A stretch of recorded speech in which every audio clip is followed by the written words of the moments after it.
Hello, स्वागत है आपका अमन टेक्निकल ज्ञान पर। वेलकम अमन टेक्निकल ज्ञान। दोस्तों कैसे हैं? उम्मीद करता हूँ अच्छे होंगे।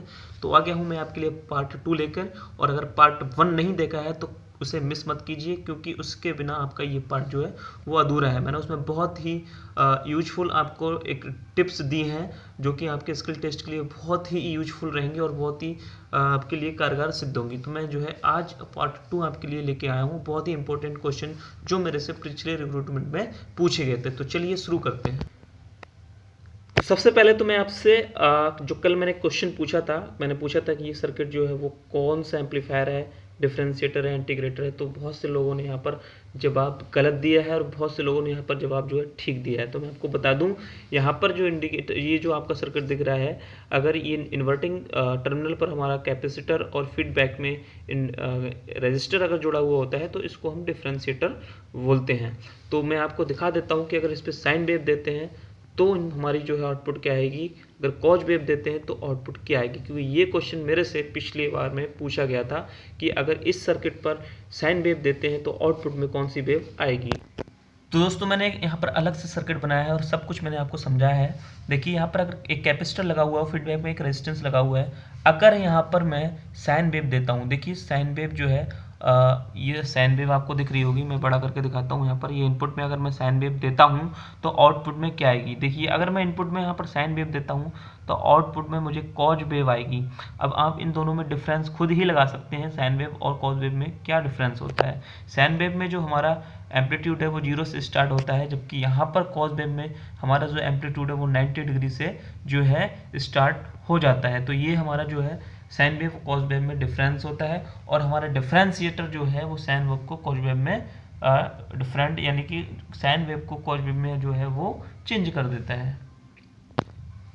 तो मैं यहाँ पर जो मेरे से पिछली बार पूछा गया था वो बता रहा हूँ, लेकिन अब क्या क्या पूछा जा सकता है ये भी मैं बता रहा हूँ। मान लो अगर डिफरेंशिएटर पर मैं ट्रायंगुलर वेव देता हूँ तब क्या होगा, डिफरेंशिएटर पर मैं अगर स्क्वायर वेव देता हूँ तब मेरे को आउटपुट में क्या आएगा। तो बहुत ही मजा आने वाला है इस वीडियो में, बने रहिए लास्ट तक। और लास्ट में मैं जो है सभी क्वेश्चन बताऊंगा जो मेरे से पिछली बार पूछे गए थे।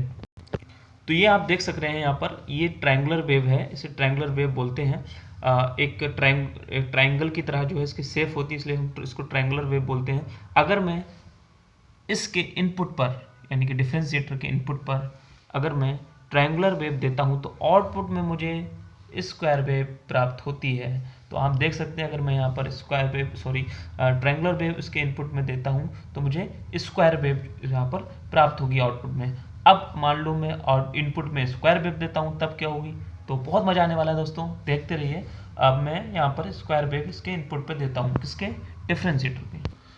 तो आपको तो सब वेव्स के बारे में पता होगा, जब आपने रिटन टेस्ट क्वालिफाई किया है तो ये तो बहुत ही बेसिक चीज़ें हैं। Square wave, triangular wave, sine wave, cause wave, cosec wave भी होती है।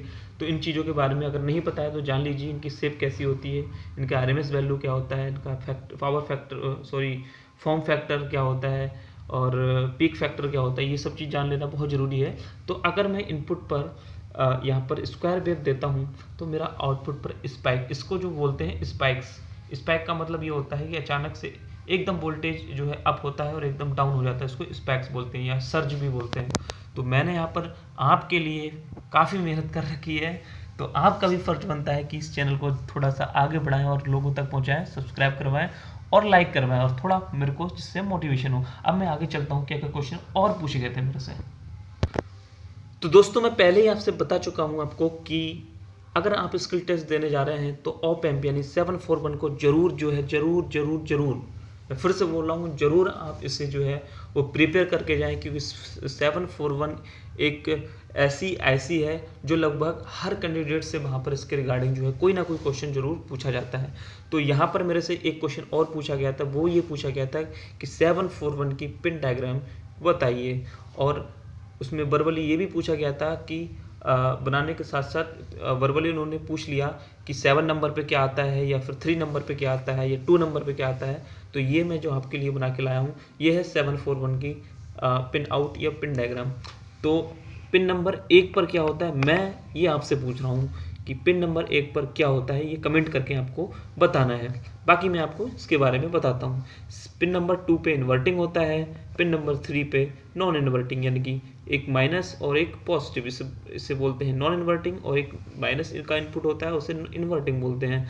और ये जो 4 टर्मिनल पे है, 4 नंबर जो टर्मिनल है, इस पर जो है हम माइनस का एक सप्लाई देते हैं। देखो ये जो हमारी ऑप एम्प होता है वो 2 सप्लाई पर कार्य करता है, मतलब माइनस में भी सप्लाई होनी चाहिए, पॉजिटिव भी सप्लाई होनी चाहिए।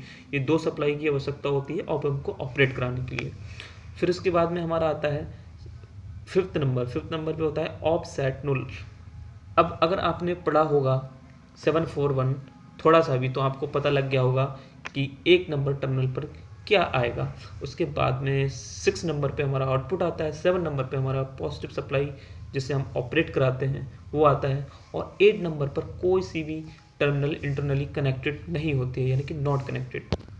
तो ये था आज का पार्ट, और बहुत ही इंपॉर्टेंट क्वेश्चन मैं नेक्स्ट पार्ट में लाने वाला हूँ। दोस्तों मैं फिर से आपसे बोल रहा हूँ कि 741 जरूर प्रिपेयर करके जाएं, और नेक्स्ट जो पार्ट होगा उसमें मैं और भी सारे क्वेश्चन जो मेरे से पूछे गए थे वो मैं आपको बताऊंगा। और आगे से ऐसी तैयारी करते रहिए, मेरी वीडियोस तो देखिए, काफ़ी हेल्पफुल आपके लिए होंगी, लेकिन साथ साथ में अपनी भी प्रिपरेशन अच्छे से करते रहिए। तो कमेंट सेक्शन में बताएं, और आपके क्या क्या क्वेश्चन है वो कमेंट में बताएं, और आपको कैसी वीडियो लगी है और इसमें क्या इम्प्रूवमेंट हो सकता है। एक्चुअली अभी क्वालिटी आपको थोड़ी सी पुअर होगी, बट आपको यहाँ पर हाई क्वालिटी में देखना है, क्योंकि थोड़ा सा नाइट का टाइम है, तो यहाँ पर क्वालिटी इतना जो है वो नहीं हो पा रहा है, तो उसके लिए मैं सॉरी कहता हूँ। तो फिलहाल आप जो है 741 और 555 IC को जरूर प्रिपेयर